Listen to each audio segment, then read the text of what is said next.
Hola, pues hoy continuando con las charlas con personas juzgadoras, en este caso de tribunales laborales federales, contamos con la presencia de la jueza Roxana León Sánchez, que, si no me equivoco, está ahorita todavía escrita en Veracruz, ¿verdad? En Jalapa sí es. En Jalapa. Y quisiera comentar, comenzar, jueza, bueno, dándole las gracias, por supuesto, por la confianza. Sabemos que estamos pasando por una crisis, ¿no? En términos del judiciales en nuestro país. Pero antes de llegar a esos temas de la reforma o de su quehacer, estaba yo buscando información sobre usted. Hay fichas, yo creo que igual la gente no sabe, hay fichas, curriculares de todas las personas Exacto. juzgadoras del Poder Judicial que uno puede acceder facilísimo, ¿no? En googleando el nombre de alguien. Y estaba viendo, y quisiera comenzar por ahí la plática, que usted ha trabajado en Coahuila, San Luis Potosí, Sinaloa y ahora Veracruz. Este, Así ¿qué, es. o sea, es difícil estarse cambiando de estado. Eh, Me gustaría que nos comentara por qué ocurre eso, o sea, por qué, ¿no? Andan funcionando. No es Tanta usted la única movilidad. que lo hace, ¿sí? Y, eh, y sobre todo, pues también, o al mismo tiempo, ¿qué implica para usted en la parte personal? Porque supongo que también eso dificulta un poco la conciliación trabajo-familia, ¿no? Sí, claro que sí. Primero que nada, pues agradecer la invitación, licenciado Eric, muchísimas gracias que se interese por tratar de llevar información a más personas. Estamos viviendo, como bien lo menciona, tiempos convulsos, tiempos complicados en los que se nos dificulta muchísimo a veces transmitir la información. Eh, Después ya del agradecimiento y partiendo de la pregunta que está formulando, sí, bueno, para que puedan conocer nuestra currícula, fácilmente pueden acceder, se llama Diccionario Biográfico del Consejo de la Judicatura Federal y fácilmente pueden ponerlo en su navegador y aparece la persona que ustedes quieran buscar y aparecen ahí sus datos curriculares, su formación académica, cursos, docencia y lugares en donde haya trabajado. En mi caso, em, yo empecé mi vida jurídica en el Poder Judicial de la Federación en Saltillo, Coahuila, en el Juzgado Primero de Distrito en Saltillo, Coahuila, muy joven. Justamente a mis 18 años obtuve mi primer nombramiento como oficial administrativo. ¿Mm? De ahí, pues, evidentemente yo estaba estudiando, entonces estudiaba, trabajaba, estudiaba, trabajaba. Las oportunidades para poder crecer dentro del Poder Judicial se tienen que buscar a veces lejos de casa. Y eso implica pues esta movilidad que tanto se ve en los que ahora tenemos la posibilidad de ser juzgadores. Le comentaba, yo crecí en Saltillo, mi vida familiar, mi mamá, mis hermanos, pues todos allá en Saltillo.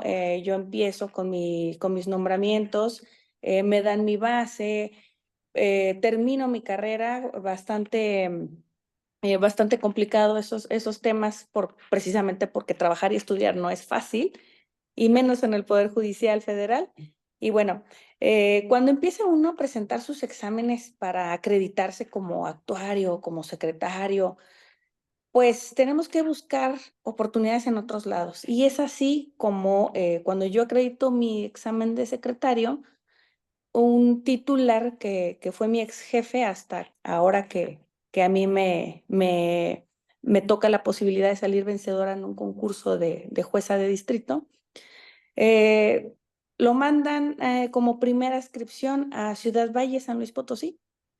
Entonces me dice, pues te invito a formar parte de mi equipo de trabajo porque, pues evidentemente tu perfil y el desempeño y la experiencia, pues a mí me facilitaría mi trabajo como juzgador, ¿no? Y me dice, pues lo que implica es dejar a la familia. Yo me acababa de casar. Entonces, esas decisiones son difíciles en el momento, ¿no? Y quieres crecer, te tienes que mover. Entonces me moví. Me fui a Ciudad Valles, estuve allá un tiempo de secretaria particular y luego ya me dieron oportunidad de secretaria de juzgado. Mi marido tuvo la posibilidad de irse conmigo en ese tiempo, pues éramos recién casados, no había hijos de por medio. Y así siguió la vida. Seguí varios años también ahí como secretaria y se da la oportunidad de crecimiento en un tribunal colegiado de circuito. Había que moverse. Entonces me dicen, pues la oportunidad es en Los Mochis, válgame. Dije, de Ciudad Valles, mi mamá ya se había ido a vivir a Ciudad Valles conmigo, entonces otra vez la voy a dejar. Dije, pues bueno, ni modo, ¿sabes qué? Mami, yo te amo con toda mi vida y mi corazón, pero tengo que seguir creciendo. Entonces me tengo que ir a Los Mochis. Pues allá vamos a Los Mochis. Seguía yo de secretaria, pero bueno, no es lo mismo, es un escalón más arriba el ser secretario de juzgado a ser secretario de tribunal colegiado. Y bueno, pues eso es formativo también para nosotros en la carrera judicial, porque pues es conocimientos distintos, ¿no? Que nos da el juzgado de distrito y el tribunal colegiado. Y así ya en Los Mochis, pues empiezan a dar las oportunidades para los concursos de oposición, empiezo a participar. Para esto de Ciudad Valles a Los Mochis, yo ya tenía tres hijos pequeños, tenían 4, 6 y 8 años. Pues vámonos todos, ni modo. Mi marido tuvo que hacer sus sacrificios profesionales para acompañarme con los míos. Entonces, nos vamos a Los Mochis, presento 1, 2, 3 exámenes de concursos de oposición, finalmente resulto vencedora y me dicen, bueno, pues está muy bien que estés en Los Mochis, pero te vas a Jalapa. Pues ni modo, Otra ¿qué vez. decíamos? Otra vez, con mudanza, con criaturas, con todo. Entonces, sí es muy complicado, pero al final de cuentas, ese es el sacrificio que se vive en estos temas de la carrera judicial y en el crecimiento profesional dentro del Poder Judicial de la Federación. No es fácil, no es fácil hacer raíces, ¿no? Echar raíces, porque pues tienes que moverte. Y cuando eres un juez, un magistrado, pues también dependes ahí de lo que te diga el consejo. Si el consejo te dice ahora por necesidades del servicio te tienes que ir a Sonora, te vas a Sonora. No es optativo. Si te tienes que ir a Baja California, te vas a Baja California. Si te tienes que ir a Yucatán, te vas a Yucatán. Entonces, es algo con lo que crecemos, nos formamos y pues al final de cuentas aceptamos. Esa es mi historia a grosso modo sobre tanta movilidad en mi vida. Pero es que es una muestra como muy patente de, uno, por un lado, la vocación que hay que tener para aceptar eso, ¿no? Es decir, Claro, voy a hacer que mi vida familiar pues tenga como eje rector a lo mejor una carrera profesional, ¿no? Para claro, privilegiar eso. Y por otro también es importante, a lo mejor que la gente tenga más claro que si en el discurso oficial se habla constantemente de que las personas del Poder Judicial Federal tienen muchos privilegios y que ¿no? Ese discurso machacón de que son élites, exacto, ¿ah? Pues es que, o sea, por un lado, hay una buena paga, que la hay, pero viene aparejado con una responsabilidad enorme y con claro, este tipo de circunstancias que muchas personas no estamos dispuestas a aceptar, ¿no? O sea, andar claro. con una vida nómada. Entonces, pues también hay que entender que si se paga bien es porque justo, son parte de las ventajas de un puesto, porque también tiene sus bemoles, ¿no? Sí, claro, claro. Eh, yo creo que tanto, tanto se ha manejado ese tema y ese discurso de privilegios que en realidad confundimos. Si nosotros, ahora que hemos tenido la necesidad de salir y de platicar y de compartir, nos hemos encontrado con abogados postulantes, y bien usted me lo podrá corroborar, que en la postulancia y en la litigación muchas veces se gana más que lo que nosotros ganamos en la oficina, con las jornadas que nosotros tenemos, donde el tiempo, digo, es vocación y es algo que nos encanta hacer, pero a veces los tiempos nos rebasan. Entonces, estamos hablando de días festivos, días inhábiles, incluso hay quienes ocupamos algunas veces algunos días de vacaciones para adelantar, para estar más tranquilos. Y bueno, sí, sí tenemos buenos salarios, pero pues es en medida de la responsabilidad que conllevamos y con esos salarios no nos hacemos millonarios. O sea, no es un salario que te permita tener una riqueza o que te permita que al paso de 2 años tengas un caserón como otras personas, ¿verdad? Que se ha visto que de repente tienen casas de 30 millones y nosotros no, o sea, en realidad podemos adquirir propiedad de tu casa, tu vehículo, pero pues lo has pagado a lo largo de cuántos años. Yo tengo 23 años en el Poder Judicial de la Federación. O sea, tengo 2 vehículos, tengo una casa. Es algo normal para una persona que trabaja, que obtiene un salario. Tenemos salarios dignos, claro, en función de la responsabilidad, pero bueno, ese es tu salario por lo que tú haces. Es importante también destacar que en el tema de la movilidad, eso lo absorbes por tu cuenta, ¿sí? Y tú pagas tus cosas y tú te mueves y tú organizas y tú haces. Eso es parte también y eso es importante porque a nosotros nos dicen, ay, te voy a llevar y te voy a dar todo para que haces. No, a ti te dicen, te presentas mañana y como le hagas, te presentas mañana. Todo eso corre por tu cuenta.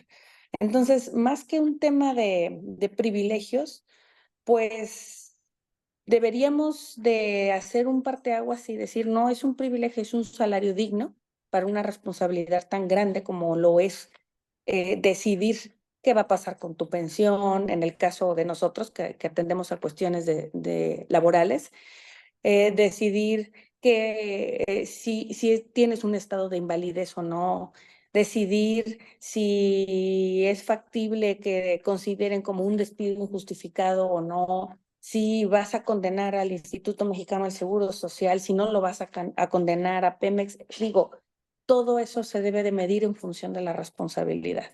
Y me parece que el discurso que se maneja, pues es un discurso mal informado porque precisamente no saben lo que está detrás de esa responsabilidad y de ese compromiso, ¿no?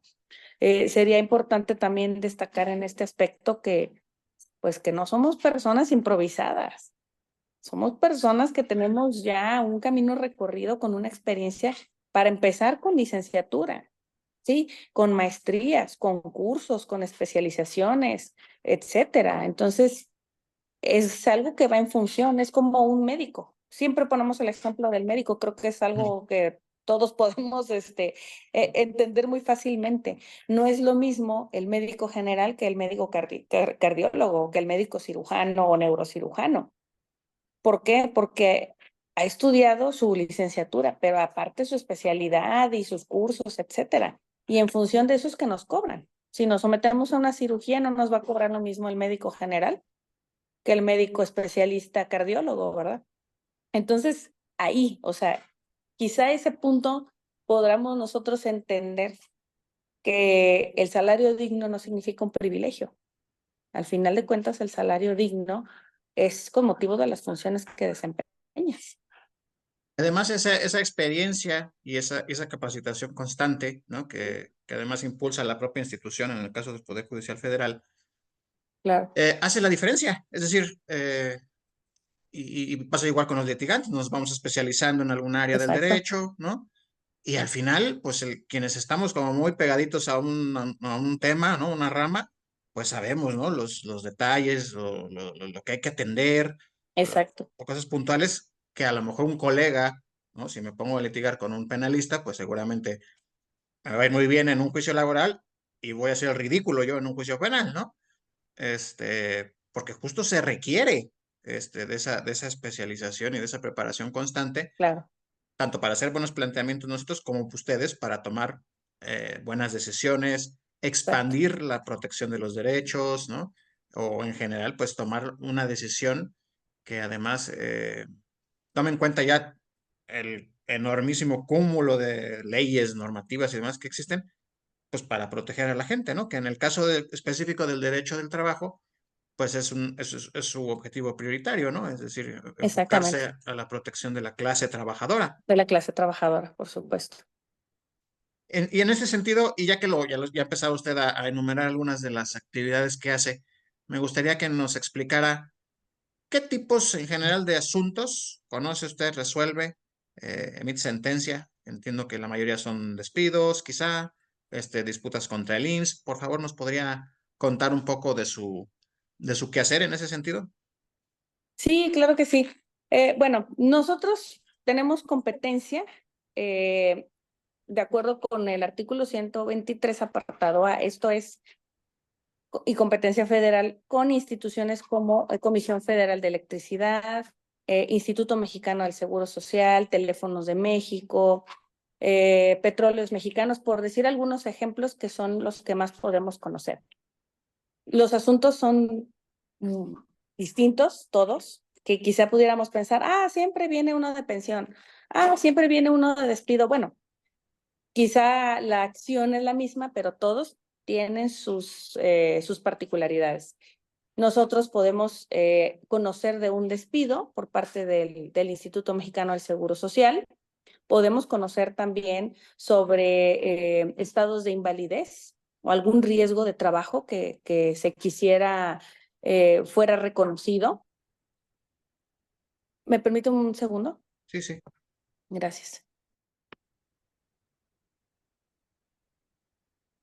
Bien, retomando el tema de los asuntos, nosotros podemos conocer de un despido, del IMSS, de Pemex, de Comisión Federal de Electricidad, conocemos también de asuntos de pensiones, también relacionados con esas dependencias, podemos conocer sobre riesgos de trabajo que se soliciten estados de invalidez, devolución de afores, que ahorita es un tema también muy sonado por la nueva reforma que se implementó para mandar los fondos de las cuentas individuales al Fondo de Pensiones del Bienestar, ¿no?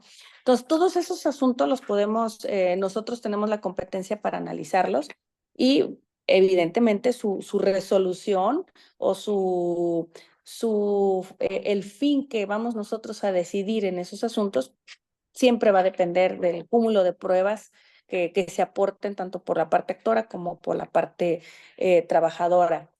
Eh, Atendemos también a asuntos de pensiones ahora que también está siendo muy materia de mucho auge el tema el incremento de las pensiones conforme al salario mínimo.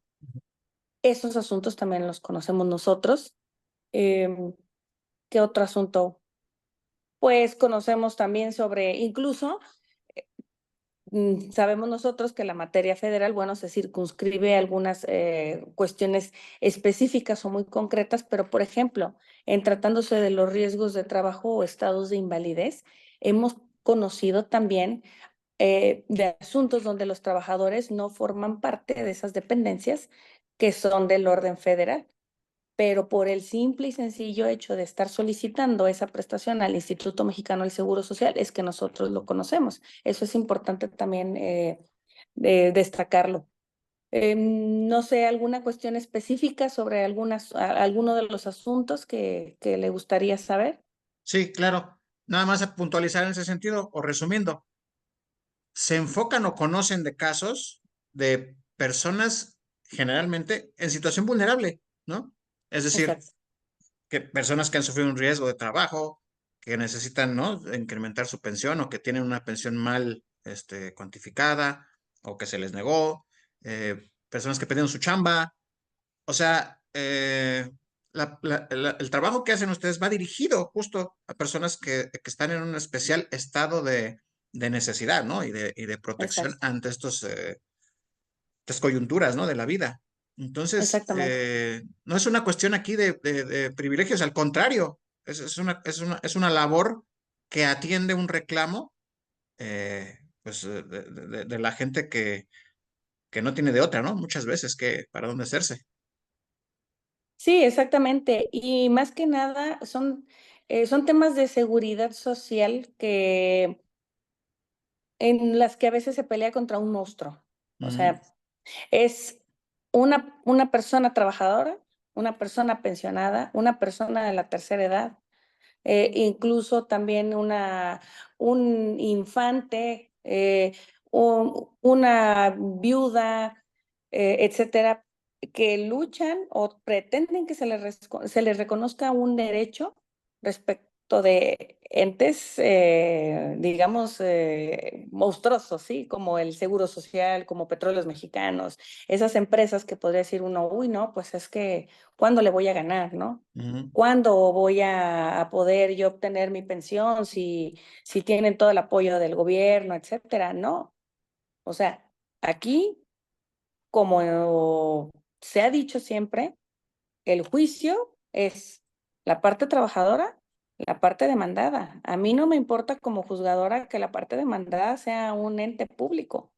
A mí no me importa y no condiciona mi criterio el que sea una dependencia del gobierno, el que sea Petróleos Mexicanos. Yo atiendo a la petición que se realiza mediante la acción y siempre, siempre, siempre se tiene que velar sin desequilibrar, obviamente, cargas procesales, pero siempre se vela por la persona trabajadora, por la persona pensionada, por la persona que se encuentra en un estado de vulnerabilidad, porque pues al final de cuentas es seguridad social, es derecho del trabajo, es la persona trabajadora que está en condición de desigualdad respecto de la parte patronal. Entonces, aquí no nos interesa a nosotros como juzgadores quién es el demandado.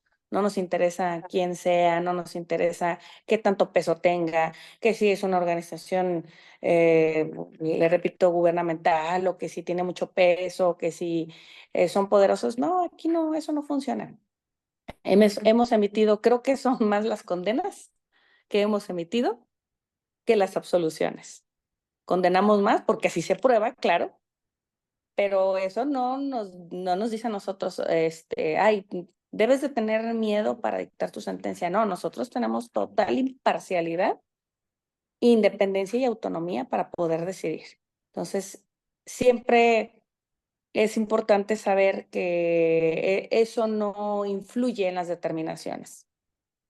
Y a ver, y ahora sí, cuéntenos, a ver, cuéntenos algún asunto para que la gente, como digo, ya en general, ¿no? Platicó un poquito de lo que hacen, pero hay asuntos que se nos quedan, ¿no? Grabados en la mente, que nos hacen pensar, que nos hacen sufrir, a veces cuando estamos chambeando, sufrir en el sentido de, híjole, ¿cómo le hago? ¿Cómo le hago? ¿Cómo le hago?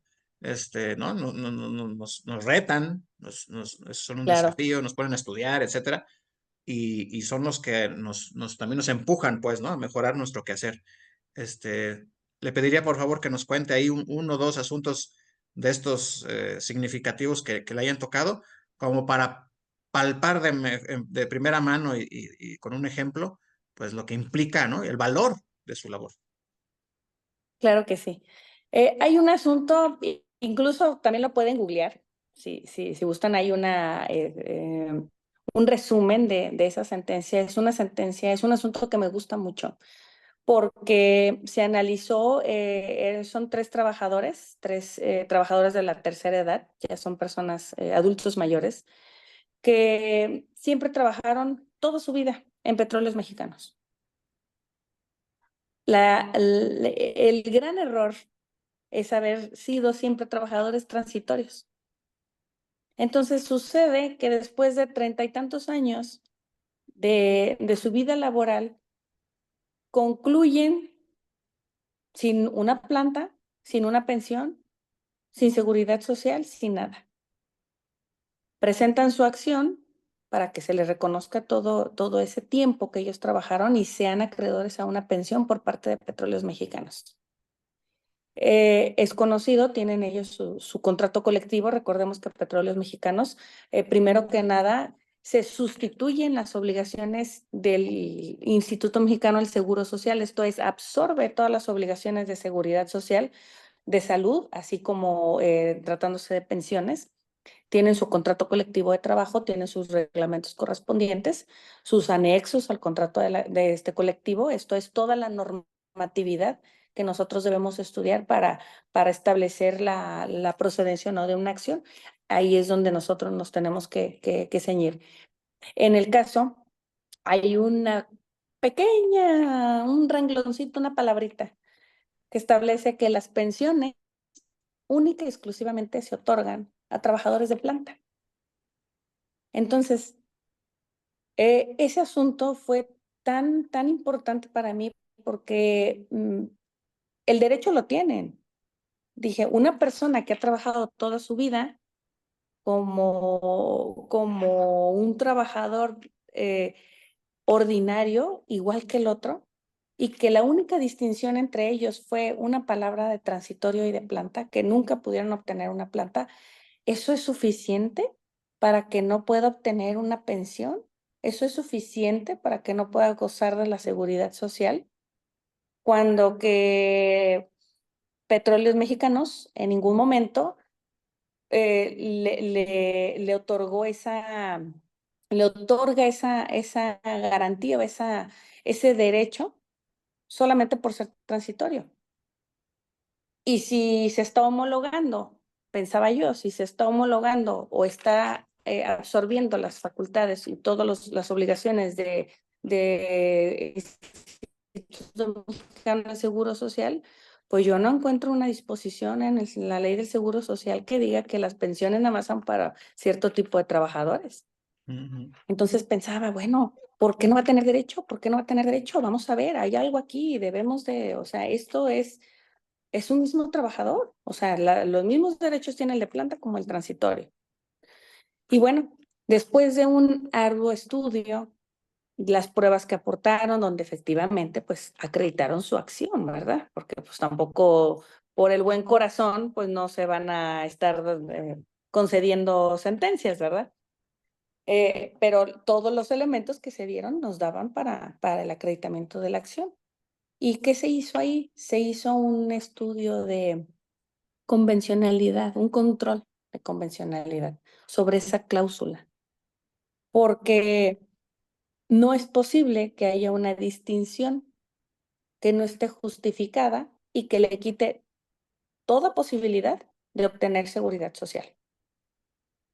Entonces, 30 y tantos años trabajando y no tienes ni derecho a atención médica, no tienes derecho a nada, ni tú, ni tus familiares, ni nada. Entonces, en ese asunto hicimos ese control de convencionalidad, desaplicamos esa palabra específica donde hablaba de trabajadores de planta y dijimos, bueno, reuniste los requisitos de tiempo, reuniste los requisitos de edad y por tanto eres acreedor a que se te otorgue una pensión por parte de Petróleos Mexicanos como sustituto de la seguridad social que otorga en el caso el Instituto Mexicano de Seguro Social. O sea, lo homologamos y dijimos, como mínimo, ellos te otorgan una pensión. ¿Por qué Pemex no lo va a otorgar? Y condenamos. Entonces, fue un caso muy simbólico para mí porque pues no hicimos quizá lo que fuera más fácil hacer, ¿no? Pues en el contrato dice que solamente trabajadores de planta. Entonces, como tu naturaleza de contratación era de transitorio, pues no eres candidato para el otorgamiento de una pensión. Eso hubiese sido una sentencia fácil Y lo y esperable, y lo absolver. tradicional, Exacto. y lo que ha imperado a lo largo de décadas, ¿no? En nuestro país es, aquí dice que es así, entonces no me importa, ¿no? Así, No voy a exacto. preguntar, no voy a cuestionar si la norma es constitucional, si es discriminatoria, así dice y se acabó. Exacto. Y está pegado a la legalidad, ahí Ujú, está el ujú. contrato, ahí está, o sea, pero vamos más allá. ¿Por qué? Porque nuestra formación y nuestra vocación y nuestra experiencia y todo lo que obtenemos a través de la capacitación y todo lo que nos ha formado, pues es precisamente velar y proteger de manera eficiente esos derechos que se encuentran contemplados en la Constitución. Entonces, si no lo hacemos así, pues ¿qué caso tiene? Y lo que muchos tememos con esta reforma que se está discutiendo, se ya aprobada por la Cámara de Diputados, es justo que se eviten este tipo de interpretaciones, ¿no? ¿Cómo se van a Exacto. evitar? Pues justamente despidiendo a juezas como usted, que llevan décadas, ¿no? Preparándose y dar pie a elecciones que seguramente pues vienen con perfiles respaldados por el partido en el poder, Claro. que serían más afectos a decir, bueno, pues así dice el contrato, bye, ¿no? O sea, no tienes ningún derecho, ya trabajaste aquí 30 años, aceptaste las reglas del juego, ¿no? Adiós. Exactamente. Este, Consecuencia, ujú. adiós. Exacto. Entonces, justo esto es como es muy ilustrativo del por qué necesitamos gente, personas juzgadoras con experiencia, con capacidad, con conciencia, ¿no? Porque también Claro. creo que la solución jurídica que se plantea en una sentencia como la que nos platica tiene como origen, pues también una persona consciente, ¿no? Es decir, caray, Claro. pues estos trabajadores están ahí, ya dejaron ahí la vida, ¿por qué ahora, cómo van a pasar la vejez, ¿no? Exacto. Exactamente. Y en ese Exacto. sentido, sí, sí, sí. Y es algo muy difícil de desarrollar, o sea, tuvieron que pasar décadas para que usted tenga la capacidad que tiene hoy en día. Sí, definitivamente es una formación constante. O sea, desde mi día uno como jueza hasta ahorita, sigo capacitándome, sigo teniendo esos cursos, sigo teniendo esa formación que nos ayuda día a día, obviamente, pues a tener, a visibilizar y a visualizar con mayor sensibilidad los problemas que se someten a nuestra consideración y tocando el punto del perfil de personas juzgadoras que se busca con la reforma. Además, imaginemos un escenario como el que sigue. En ese mismo supuesto, en ese mismo caso que le platico, ¿quién es la parte demandada? Le comenté que era Petróleos Mexicanos. Petróleos Mexicanos es una empresa que es muy cuidada por el régimen, ¿verdad? Por el gobierno. Un juez con el perfil y con el compromiso del oficialismo y alineado al oficialismo, dictaría una sentencia condenatoria en donde implicaría la erogación de gasto millonario. Seguramente no. Seguramente no va a tener ni la auto. A lo mejor pudiera tener, vamos a suponer, que dijera, voy a condenar, pero no se le va a permitir, no va a tener autonomía, no va a tener independencia. No va a poder emitir una sentencia conforme a lo que se le presenta en el expediente. ¿Por qué? Porque el monstruo de la parte demandada, que es un ente gubernamental, no le van a dar luz verde. Ujú, ¿Qué le van a ujú. decir? No, pues no, ¿cómo vas a vas a sentar un precedente? Y entonces todos al rato van a estarme pidiendo pensiones. ¿Y entonces qué va a pasar? Pues que mi recurso se va a acabar, se me va a ir en las pensiones y en la seguridad social. No, no, no, tú no me dictas esa sentencia y se acabó. Eso es el peligro también que Claro. representa. Jueces alineados, personas juzgadoras que no puedan decidir de manera autónoma, de manera independiente. Y eso es un peligro. Un peligro y además en un contexto en donde muchos gobiernos, el gobierno federal, muchos gobiernos locales, ignoran constantemente las leyes laborales, ¿no? Contratan a gente por honorarios, Exacto. abusan del outsourcing. Me he enterado de casos en que incluso obligan a la gente a simular licitaciones para hacerse pasar por proveedores, ¿no? Y de esa manera, pues evadir, ¿no? Darle a la Tu gente su... responsabilidad como patrón, claro, Exactamente. claro. Ante esas continuas, y aparte hay miles de personas que sufren de estas ilegalidades, ¿no? Como Exacto. muchas personas decimos, bueno, pues así son las cosas, ¿no? Aquí nos tocó vivir, dijera Cristina Pacheco, vamos a seguir, hay que aguantar, y se aguantan, ¿no? Y siguen trabajando, pero al final, quienes pueden de verdad hacer valer estos derechos, o sea, quiero decir, reconocerlos, asegurar que la letra que está en las leyes no sea de papel, pues son ustedes, ¿no? O sea, son nuestra Exacto. Sí, protección frente a los poderosos, en este caso, que estamos hablando en concreto de gobiernos, pero también con las empresas, ¿no? A ah, ustedes claro, claro, a sí, sí, ustedes sí. les toca, en lo general, no solo, pero en lo general, pues ver asuntos de empresas grandes, ¿no? Exacto, Transnacionales, de mucho billete, exacto, donde exacto. siempre dice uno, como usted comentaba hace rato, híjole, no, pues cómo le voy a ganar a esa empresota que además tiene el despachote y que tiene todo esto. Pero por supuesto que se puede, ¿no? Claro, sí. En ese sentido, seguramente también tiene algún por ahí asuntito interesante, como el que nos contaba en relación a la iniciativa privada.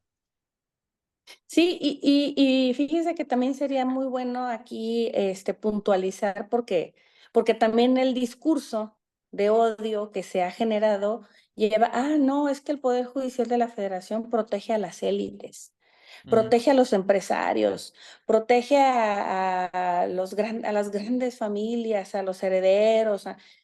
Eso no es cierto. Y aterrizado ese que también son de nuestro conocimiento, pues sin decir, dirían, sin decir marcas, pues ujú. tenemos empresas como demandados, empresas muy grandes, con mucho peso, ¿sí? Nacional, incluso internacional, que precisamente al no tener un manejo adecuado de su plantilla de personal y, pues hay algunas cosas que no son tan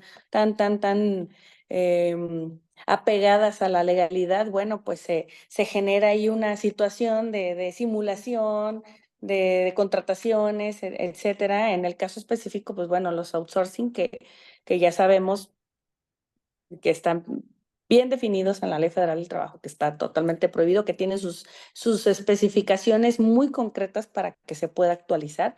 Y bueno, pues ¿qué sucede? Pues que ya en el juicio no acreditan esos supuestos. ¿Y entonces qué pasa? No, bueno, es que como es una empresa enorme, no lo voy a condenar. Claro que no, se acredita que existe la relación laboral y que la relación laboral siempre se dio con esta empresa porque el objeto de la empresa y las actividades que desempeñaba el trabajador pues corresponden precisamente a esa empleadora. Y en el caso, digo, para no decir marcas, eh, también nos ha tocado asuntos y hemos condenado. Definitivamente, no se acredita que sea, hemos tenido incluso también contratación por honorarios de empresas gubernamentales. No se acredita la contratación por honorarios, es tu trabajador. Desde hace 10 años ha sido tu trabajador, no es tu proveedor. Ujú. Entonces, se condena. Es outsourcing, no se acreditan los requisitos para el outsourcing, es tu trabajador, se condena. Reinstálalo, págale. Entonces, eso no nos detiene. Y sí, han sido varios los asuntos, incluso a nivel nacional, me parece que en un tribunal de Puebla, un tribunal laboral federal de Puebla, se impusieron ya multas por acreditamiento del outsourcing. Entonces, idea equivocada que piensen que los juzgadores del Poder Judicial de la Federación pues protegemos a las empresas millonarias. Nosotros, como lo hemos dicho siempre, somos garantes de los derechos establecidos en la Constitución. Y en ese sentido, nos constituimos y nos obligamos a que esos derechos sean respetados. Entonces, en esos asuntos, pues es evidente que si no se cumplen con los requisitos que se establecen en la ley, pues así sea la empresa más grande del mundo, pues se va a emitir su condena. Entonces, Sí, que no quede duda que así es como en realidad suceden en los juzgados, en los tribunales. yo lo he vivido de primera mano, y la verdad, a mí me gusta mucho este nuevo escenario, porque justamente mucha gente quizá no lo sabe, pero por ejemplo en las juntas de conciliación y arbitraje que dependían del Poder Ejecutivo, siguen dependiendo, pero aún existen, ¿no? ¿Sí o Están no? tramitando todavía asuntos viejitos. Eh, Se generaron dinámicas en donde empresas además porque pues estaban, digamos, ahí todo el tiempo, ¿no? Con el mismo personal y demás, pero prácticamente se apoderaban de las juntas, ¿no? Eran los abogados de las propias empresas quienes decían, a ver, pues esto se va a hacer así, no, quítame el emplazamiento, ¿no? Y bueno, una serie de irregularidades que no pasaban ya por lo jurídico, ¿no? Sino por el cómo eh, influían o incluso les pagaban, ¿no? Su iguala, digamos, pues, una mensualidad a los ciertos funcionarios, o sea, un ambiente muy enrarecido en donde ya lo jurídico pasaba a segundo término.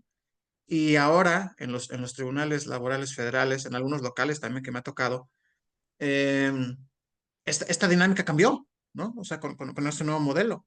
Cambió y entonces ahora sí, quienes defendemos personas trabajadoras decimos, bueno, ahora sí, vamos a en una arena, en un ring con un árbitro Distinto. Ajá, distinto, exacto. sí, y que sean las pruebas y los argumentos, ¿no? Los que Claro, dicten el sentido de la resolución.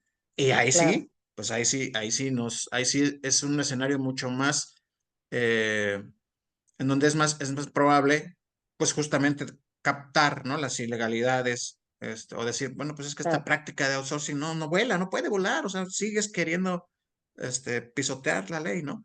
Entonces, es muy importante, creo, insistir, y por eso cuento este comparativo, porque hay esfuerzos institucionales, personales, de gente como usted, que nos da ese escenario y que nos permite a mucha gente, como estas personas de Pemex, como trabajadores que siguen siendo subcontratados, pues que por fin tengan una vía para hacer valer sus derechos.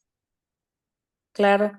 Y además ahorita, hablando de esa comparativa con las juntas de conciliación y el manejo que nos platica que se llevaba de los casi 3 años que tengo como juzgadora, ni un solo abogado de ninguna parte, ni parte actora, ni parte demandada, ni empresa multimillonaria, ni nada, ha intentado siquiera eh, hacer algún soborno personal de mi tribunal y mucho menos a mí. Jamás. Entonces, eso es muy importante que quede precisado porque ahí se ve cuál es ahí se ve y se nota cómo es que nosotros trabajamos. Para nosotros las motivaciones y los incentivos externos no funcionan. Y tan lo saben que jamás, ni para unas copias, ni para nada. Entonces, hay que destacar eso. Eso es algo muy importante porque nos tachan también de corruptos, Ujú. ¿sí? Y nos tachan de todo. Pero en realidad eso no sucede. Y a cualquiera le pueden preguntar. Entonces, de mi día 1 al día de hoy, nunca jamás han intentado siquiera sugerirme o alguna cuestión sobre un soborno, sobre dinero, sobre algún asunto.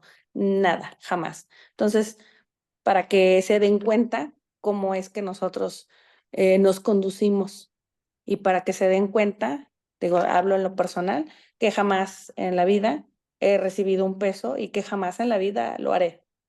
Por eso tengo mi salario.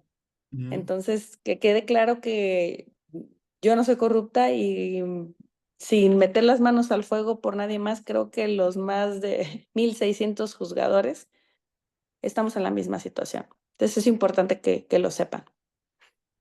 Y además, cuando eh, la gente tiene la oportunidad de ir a una audiencia, ¿no? Que ahora son Claro, presididas por juezas, jueces, pues también se dan cuenta de cómo están las cosas, ¿no? Es decir, exacto, de cuáles son los argumentos, de qué pruebas están haciendo, de las decisiones que se toman, ¿no? Por parte de ustedes.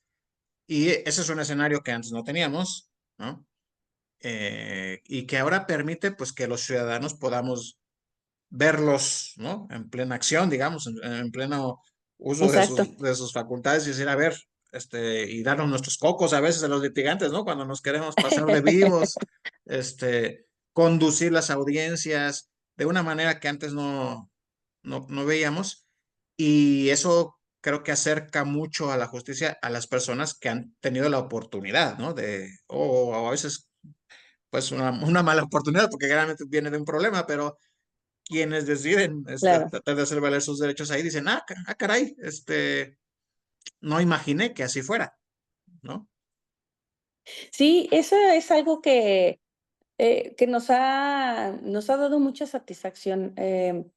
Pues muchos saben que el juzgado de distrito que ve materia de amparo, pues no tiene estas audiencias como nosotros las tenemos. Entonces, hemos tenido el honor de poder recibir a las personas, de poder platicar con ellos, de tener a las partes en la sala de audiencias y explicarles, porque incluso luego, aunque vayan con sus abogados, a ver, pero ¿por qué esto? Ah, tiene duda, mire, le voy a explicar. Digo, al margen de lo que su abogado le diga, la situación es esta, este y este y esta, y por eso se propone esto o el otro. En las conciliaciones también nosotros hacemos alguna aportación que les dé a ellos seguridad. Si tienen dudas, resolvemos dudas. Entonces, sí nos ha acercado mucho y cuando dicen que no somos cercanos a la gente, pues no entiendo qué más cercanía se puede tener que el estar en una sala de audiencias con las partes y poder participar, escuchar los que nos escuchen, resolver dudas, planteamientos, que ellos también de viva voz escuchen cómo los defiende su abogado. Ujú, ujú. Sí, no, Entonces, esos nos evalúan también a nosotros, ¿no? Decir, ay, caray, mi abogado exacto, está perdido en el espacio, ¿no? Pues adiós, ¿no? exacto, O si se la sabe y dice, no, pues ya se sienten tranquilos. Sí, sí, sí, o sea, nos pone a prueba a todos, ¿no? Los quienes participamos. exacto. Entonces, eso es algo muy positivo, eso es, y hemos estado aprovechando de verdad cada oportunidad, cada audiencia, es un momento para nosotros para poder expresar y poder transmitir eso que nosotros queremos que sepan sobre la función, sobre lo que hacemos. Más hago este énfasis, pues precisamente por los tiempos que estamos viviendo, ¿verdad? Porque pues esto no viene de hace 2 semanas. Ujú. Esto tiene este discurso desde 2018. Entonces, nos ha podido acercar y de verdad que es algo muy positivo y ojalá que todo se resuelva de la mejor manera y que nos permitan seguir con esto, porque de verdad que las personas salen con con otra percepción de las cosas totalmente distintas. Aunque salga desfavorable, su percepción es totalmente distinta, y eso es muy bueno. Ujú. Digo, no nos gustan los problemas, ¿verdad? A nadie nos gusta tener problemas, pero al final, cuando sales de alguna situación y quedas satisfecho con lo que escuchaste, con lo que viste, con lo que haya sucedido, pues eso es una buena señal. Entonces, ojalá que nos permitan y sigamos teniendo ese contacto porque es muy redituable, la verdad que sí. Y ya, jueza, ya casi está por terminarse el tiempo. Le preguntaba yo ayer al juez, Antonio Ordóñez, que qué era lo más difícil de ser juez. Me decía, bueno, pues lo más difícil para mí es aquello para lo que no me prepararon, que es gestionar, digamos, ¿no? Todo mi tribunal, desde el personal, lo administrativo y de hacer todo cuestión que está más allá de lo legal, ¿no? Y que a lo mejor Claro. pensamos que no es parte de la chamba, pero es parte importantísima del trabajo.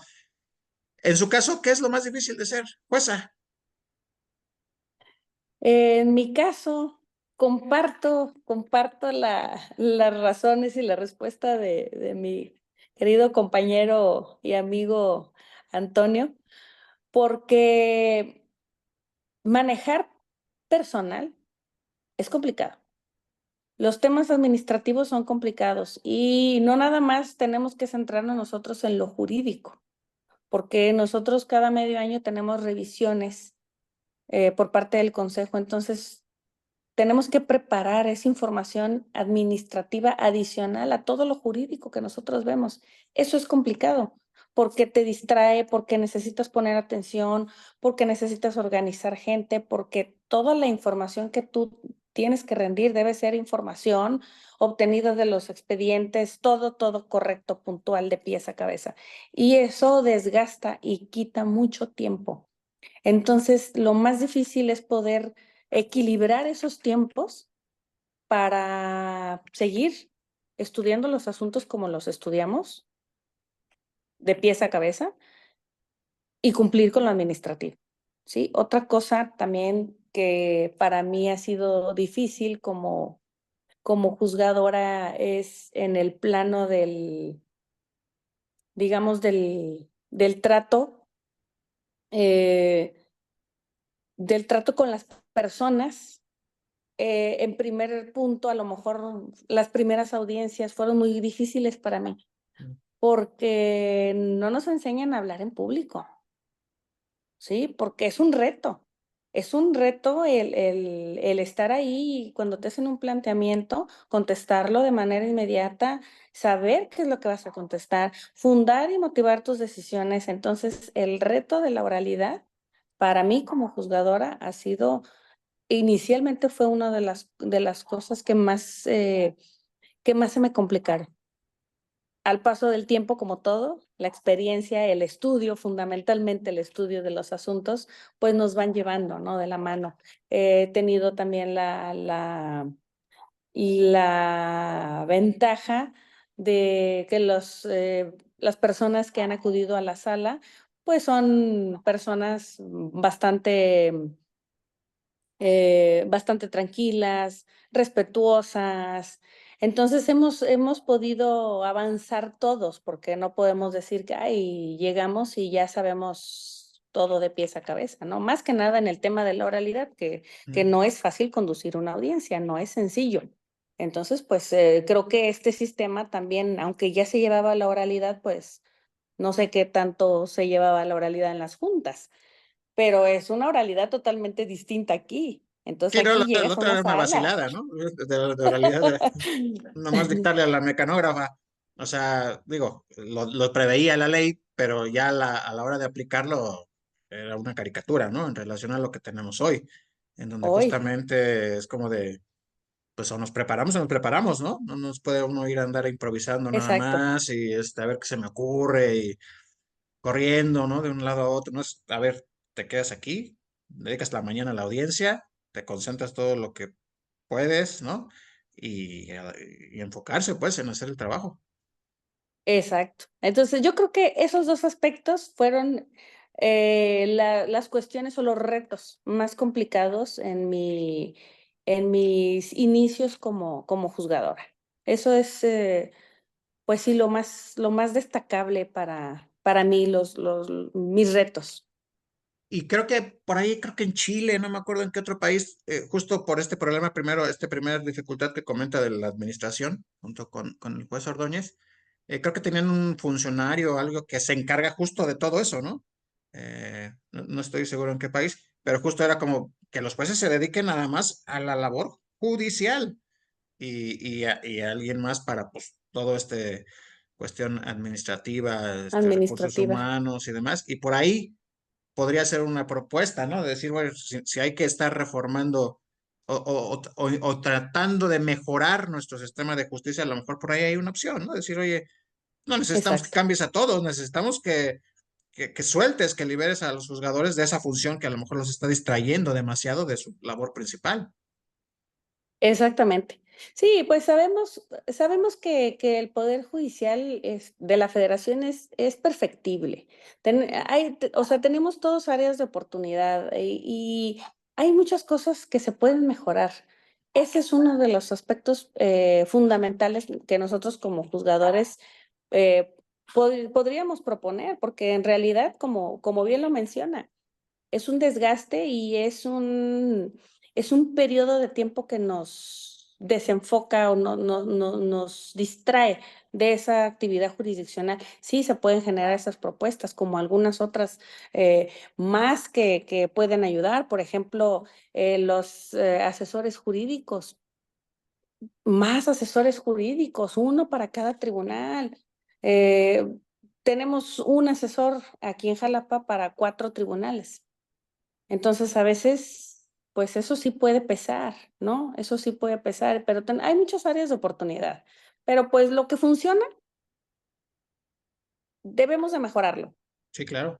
¿sí? No destruirlo. Y lo que no funciona, pues hay que traernos aspectos o partes de lo que vemos o que ya se ha implementado y que vemos que sí funciona y que da resultados, pues para trasladarlo a esas áreas donde no. Pero, pues digo, perfectibles somos todos. Y áreas de oportunidad en todos lados. Entonces, creo que sí, esa podría ser una buena propuesta. Y al final, eso es, digo, y eso nomás sale como de bote pronto en esta plática, pero lo que no tiene, pues, la reforma judicial propuesta, este, por el partido en el poder, por Morena, es justamente atender toda esa minucia, todos esos problemas del día a día de la justicia para decir, ah, caray, a ver, ¿no? ¿Cómo vamos a mejorar esto? ¿Cómo vamos a solucionar este problema en específico? ¿Cuál es el más recurrente, etcétera?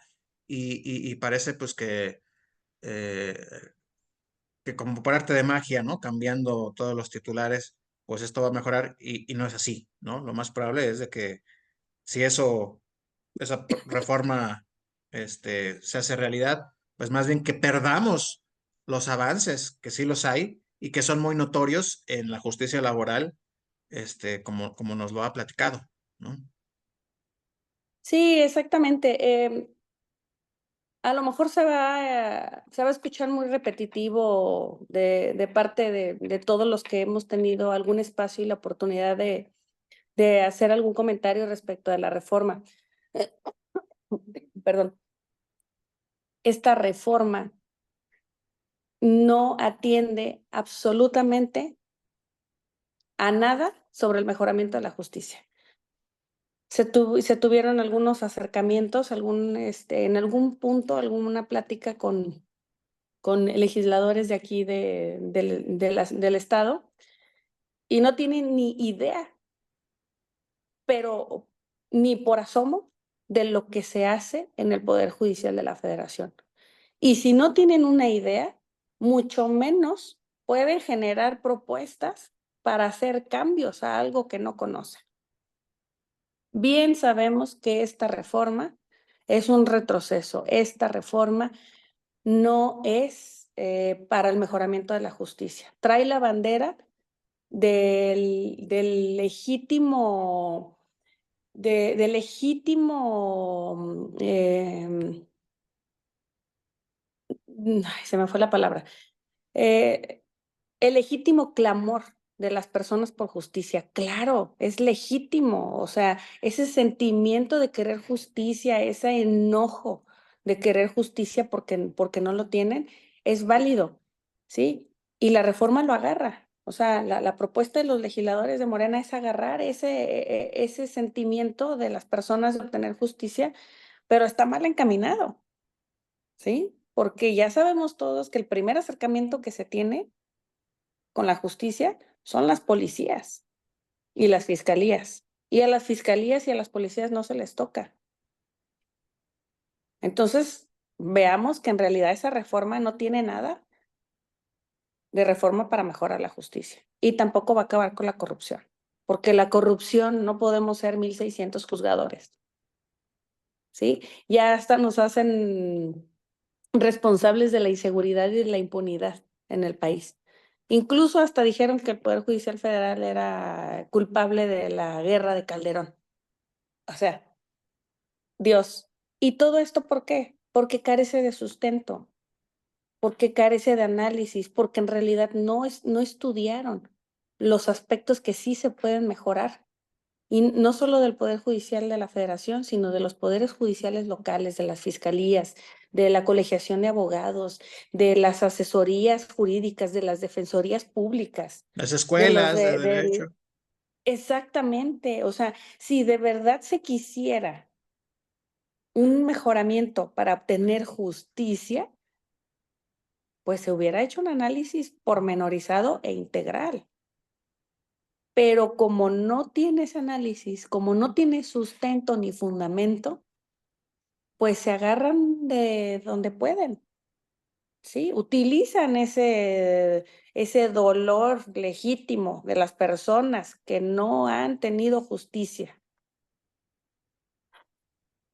Y sobre eso, o sea, sí, sí es legítimo, pero no es así, no va así. Entonces, esa propuesta de reforma, ese dictamen que ya está aprobado, en nada va a mejorar. Porque Y además si lo que se sí llega a necesita, aprobar, perdón. no, adelante, adelante. No, yo le iba a comentar, porque además lo que sí se necesitan, ¿no? O sea, como hacer, apretar esta tuerca, este, generar este arreglo, es aburrido, no es lucidor, es ¿no? Es trabajo del día a día, de a ver qué funciona, qué, verdad, con datos, o sea, todo esto que no tiene las vitrinas, ¿no? Que no llama la atención, Exacto. pero eso es lo que mejora, ¿no? Lo que ayuda a mejorar, y Claro, a la larga, los procesos, judiciales. Como, pues, de manera muy patente, hemos venido atestiguando en la justicia laboral, ¿no? En esos últimos años, como todos hemos tenido que cambiar nuestro quehacer, ¿no? Ajustarnos a este nuevo escenario, claro. pues rendirle cuentas a la gente, porque al final, ustedes, juzgadores, nosotros litigantes, cuando estamos ya en la audiencia, pues ahí estamos, ¿no? Luciendo nuestro trabajo o pasando vergüenzas a algunos de nosotros, pero pero siendo sometidos pues al escrutinio de la gente, ¿no? En esas instancias, Exacto. que es nuestro quehacer. Nosotros pues no somos políticos, no somos ¿no? Grandes oradores Exacto. en Así muchas es. ocasiones, pero ese es el trabajo que no se quiere hacer, ¿no? Y que necesitamos más. Sí, sí, sí, sí, definitivamente. Si se quiere hacer algo de verdad, se debe de hacer con cuidado, estudiado, reflexionado, analizado, no así, rápido, a ver qué sale. Y como bien dice, o sea, esto no se ve. De hecho, nuestro trabajo no tendría por qué ser visible. O sea, nuestro trabajo no tendría por qué salir a la luz. Nosotros no somos actores políticos. O sea, la justicia es defender tus derechos que están en la Constitución, no es andar en la tele diciendo, o sea, nos han obligado a salir y necesitamos ahora informar, pero en realidad la justicia no necesita eso, la justicia necesita policías eficientes, necesita fiscalías eficientes, necesitan presupuesto. ¿Presupuesto para qué? Para que se tengan unos salarios dignos y se evite caer en actos que corrompen, tratándose de policías, fiscalías. Se necesita un sistema de carrera judicial en los poderes judiciales locales. O sea, eso es lo que se debe de hacer y que no necesariamente tiene que visibilizarse, tiene que materializarse y ejecutarse para que el ciudadano de a pie, que somos todos, cuando necesitemos acudir a la justicia, pues tengamos un acceso real y efectivo, pero no así. Entonces, ¿qué más le puedo decir? Que somos resistencia, que sabemos que este movimiento ha sido complicado para todos, para los ciudadanos, para los litigantes, para los que tienen sus asuntos, para todos, pero de verdad creemos que si no resistimos, el día de mañana no va a haber ni siquiera que defender. O sea, ya no estamos hablando de un trabajo, ya no estamos hablando de un puesto, de un cargo. Estamos hablando de un país completo, de su división de poderes. Estamos hablando de un camino que nos puede llevar, pues, a estar como los vecinos, ¿no? Como Venezuela, como Cuba. Entonces, siempre lo decimos, disculpen las molestias que esto les ocasiona, pero tenemos que resistir y necesitamos de todos. Y de verdad le agradezco mucho esta oportunidad porque nos ayuda a que la gente pueda conocer y que vean que no es algo que nosotros inventamos. O sea, que es algo que se vive realmente, es algo que ustedes como litigantes pueden ver, pueden palpar, pueden evidenciar que las cosas no son como se plantean, como se dicen. Y eso, pues al final de cuentas, es lo que nos va a ayudar y pues va a sentar el precedente, al final de cuentas, sea lo que sea, cual sea el escenario que nos vaya a esperar. Pero bueno, hay que resistir. Sí, sí, sí, sí, seguro. Pronto sabremos hacia dónde se dirige esto, pero bueno, por lo pronto, sí, tenemos que redoblar esfuerzos, ¿no? Eh, y bien lo dice usted, todos somos, eh, todos potencialmente necesitaremos en algún momento de tribunales, de justicia, y esto nos interesa a todos. Entonces, en ese sentido, pues es algo por lo que todas las personas tendremos que luchar. Muchas gracias, jueza, por el tiempo, por la confianza, Al y contrario, bueno, es gusto. mucho gusto en conocerla. Y bueno, pues muchas gracias de nuevo. Gracias a usted, licenciado Eric. Gracias por el espacio. Igualmente un gusto. Estamos a la orden. Hasta luego. Hasta luego.